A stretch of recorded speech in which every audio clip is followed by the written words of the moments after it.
మా జన్మంత సృష్టి అంటారమ్మా. మనిద్దరం వెళ్ళి అక్కడ 10 దూరాల సట్టి ప్రాతల గంగ ఉంది. గంగల సారవాడి మీద ఉన్న సృష్టి పాదుకం చేసుకున్న తర్వాత లగ్నం ఆడుకుందాము. పర్వాలేదు అనుకున్నది అమ్మవారు ఆదిశక్తి గంగ గర్భానికి వచ్చినది.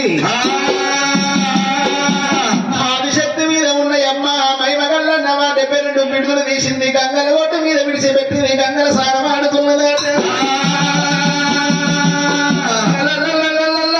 దేవశంకరుడు రాని వచ్చినాడు గంగ గర్భానికి. ఆ గంగరాది ఒట్టు మీద ఉన్నాయంట ఆదిశక్తి మహిమలు. ఆదిశక్తి మహిమలు తీసుకున్న శంకరుడు రూపల్ల ధరించుకున్నాడాట.